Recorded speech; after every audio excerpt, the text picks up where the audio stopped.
the 6'4" guard from UC Santa Barbara, Ajay Mitchell. I can't wait to get into this breakdown. He's a lefty. He's got a smooth move going to his left. Loves to shoot going to his right. We're going to talk about it. What does it mean for his draft status? Going to be a second rounder to me or undrafted, one of the two. But we're going to talk about it and get into the film. Before I do, I wanted to give a big shout out to everybody. As the previous video mentioned, we are now a YouTube partner. So if you want to support the movement, the Draft Sicko movement, become one of us, you can do that by becoming a channel member at the role player level, star level, superstar level. If you're a star or higher, you get access to all of our video content early before anybody else. You get other exclusive stuff.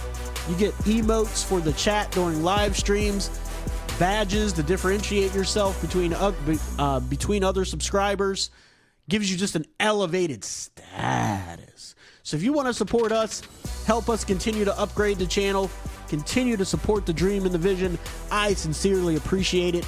But I also appreciate all of our subscribers, everything that you do. I couldn't do it without you. And the reason why I do it for you, to be able to give you those critical breakdowns to help you understand why a prospect is going to be good or not, what he needs to work on, what he excels at, is their game going to translate, so you can go and be the expert to your friends. So don't forget, like I said, I appreciate each and every one of you. Don't forget to like and subscribe, become a channel member, and become a draft sicko like me. That's it for me. Let's get right into the tape. So here we have Ajay Mitchell, the 6'4" guard from UCSB. I want you to take a look at what he brings to the table here.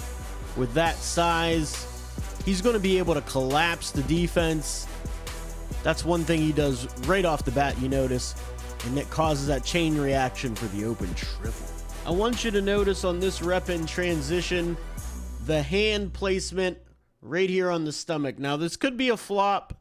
Maybe it is, maybe it isn't. There's just no reason to push him. Even if it's a slight push, there's no reason to do it. All right, so what I do like is that both guards, the guard that you can't see, he's rotated back on defense. And then Mitchell, he's going to rotate back. Transition defense is always a big thing with me. Floor balance, making sure the opposite shooter has back. What I don't like is how he got beat way too easily. He opened up his hips and gave a straight line drive. If your body is pointed this way, there's no way you're going to be able to defend someone. You have to slide your feet and cut him off, and that's why he picked up this silly foul. You could see him push off with his... That. Please stop complaining to the ref, young man. Now, this is exactly what Mitchell brings to the table. He boxes out the big man on that line, after that drive by the guard, and then watch him just use his size and handle in the open court. I think that's where he's going to be able to make a lot of teams think about drafting him in the second round, is that ability at that size at guard to be able to get the rebound and just go and start your offense. Now, I don't like to make too much of a mountain out of a molehill, but against the level of competition he's seeing at UC Santa Barbara, Ajay Mitchell has to come up with a better shot than this. I mean, decent move there, but this? You need a better attempt at that. I mean, that at the NBA level isn't going to cut it. You know, I keep seeing this pop up on Mitchell's tape, and it's just not up to the level that you would think it would be for somebody as a potential second round pick. I mean, this is just a terrible pass right off a guy's knee. That's rough. All right, let's watch Mitchell operate here in the PNR. We're going to get a little screen here. He's going to work here in the lane. I like his patience to just get to his spot and then bury it. So on this rep, I want you to notice Ajay Mitchell's form here. He gets to the drive with a strong right hand there, and then he does the step back. But his form, I don't like his form, and I want to show you why. So we're going to give him the beef check. Is he on balance? Not really. He's fading to his right. Is his elbow in? Not at all. His elbow is flared out. And then you're going to see it just causes his shot to be off.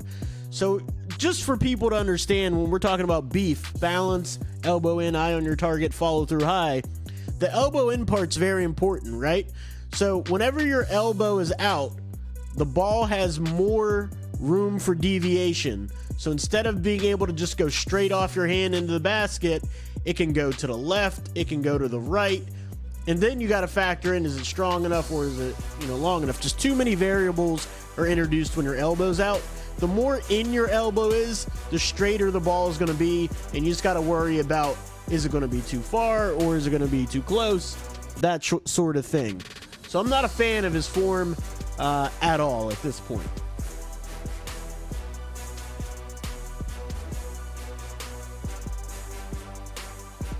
I also don't see too much burst and separation from Ajay Mitchell.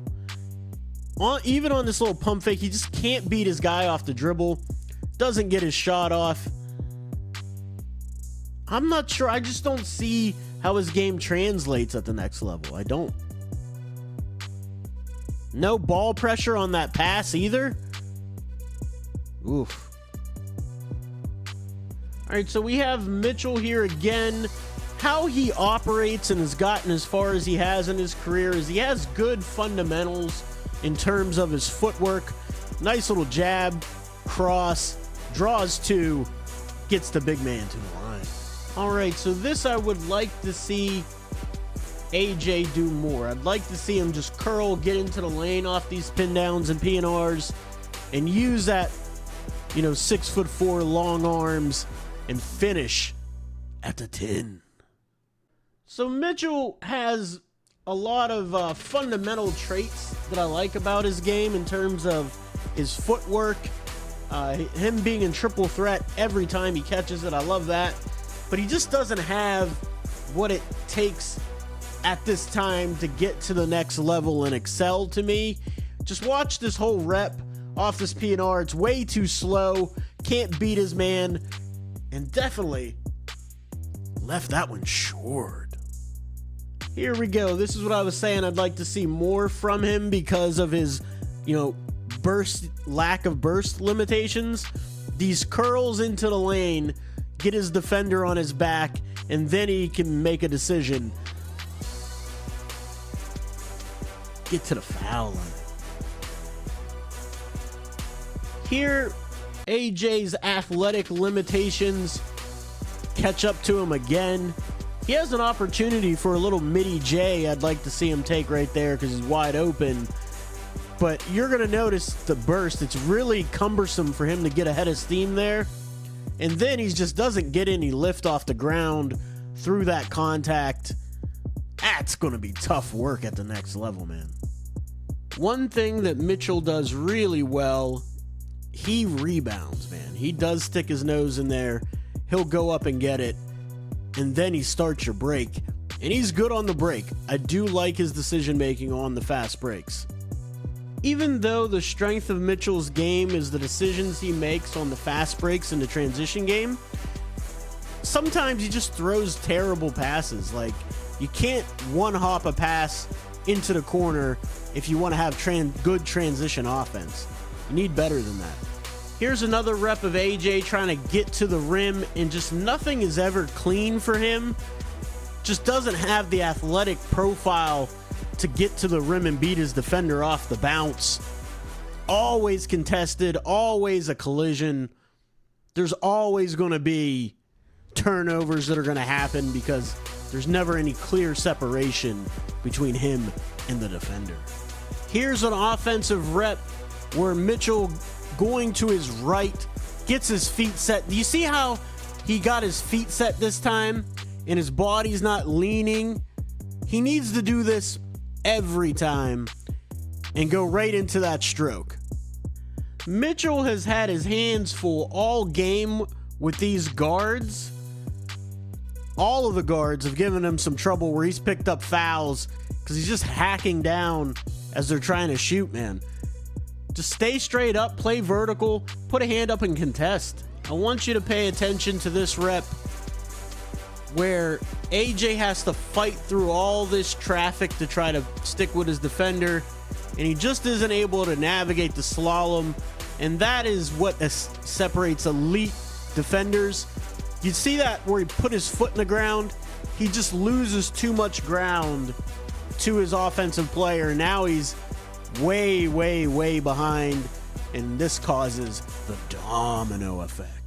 These little tendencies for players always interest me because I was a right-handed point guard that loved to go left. I loved going left more than I liked going right. And Mitchell, AJ, loves to go to his right as a left-handed player. So oftentimes when he wants to get to his jumper, he's going to go to his right first. So he loves taking that jumper off the right. I am just having a really hard time with these decisions that AJ is making at critical moments in the game. Like this decision right here needs to be a bounce pass to his big man right now. Too late, bad pass, turnover, it's hurting your team. What did I tell you? Those little details when you see a player like to go a specific way in the weighty moments of a game, ISO'd at the top of the key, he's going to go the way he likes to go. And so you're going to watch on this rep where he gives a little in and out, gets back to that right hand, even though he's left-handed, and then just can't finish. Again.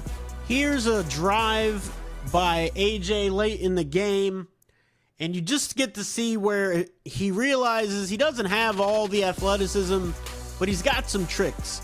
Going off that left foot on the left side with the right hand finish, that was tough. On this rep, you're going to see it again when we talk about noticing a player's tendency. Team is down again late in the game, needing a bucket. He's going to come off this DHO going right, pulls back up going left. He likes to do it. The thing is, in the NBA, it's going to be very difficult to get to the spots you like all the time, and his form just isn't conducive to that. He's really going to have to improve his form. So I did watch quite a few games. I'm not going to break down all of them, but I just wanted to point out this clip in this other game here for you. It just illustrates what I'm saying about him and his lack of athleticism for AJ. And you're going to notice it right here. He's just not able to beat his man off the bounce clean. And when you see this forward body lean like this, where he's out of control and he's way over his knees, you see how his body position is way over his knees? That is because he's trying to go faster than his athleticism will allow to beat his man off the dribble, because he knows he's not quick enough. He's trying to get every single ounce of quickness out of his body, and it's just not happening, and it ends in disaster. And that is it for me today, guys. Let me know what you think in the comments down below of Ajay Mitchell, the 6'4" guard from UC Santa Barbara. He's got some interesting qualities to him. He's got some size. He's got some length in terms of wingspan. His numbers are actually very, very solid in terms of field goal percentage at 50%, three-point percentage this year around 38, 39%. He's got some really, really solid numbers. He will rebound for your club. I mean, he is an excellent rebounder for his size. But does his game translate to the NBA? And I'm leaning on the side of no, it does not. He just doesn't have the athletic profile to be able to compete. He doesn't change speeds well enough to beat people off the bounce. And he's not a good enough form shooter to get to spots that he doesn't like, where the defense is going to force him to go and make jump shots. He loves to go right shooting that jump shot. He's way more comfortable shooting that jump shot going right. If he's driving left on that strong left hand, he's putting his head down and he's trying to get to the rim. Another thing too, a big shout out to everybody. Appreciate all the support. Again, this channel is growing like wildfire. Don't forget, if you really want to get early access, become a channel member at the star level or higher, and you'll be able to get early access to these vids before they go public. A lot of other things like emotes and badges in the chat for when we go live, because we're going to do a lot of live streaming coming up here in the near future. Again, appreciate all the support. Don't forget to like and subscribe. I'll see you next time.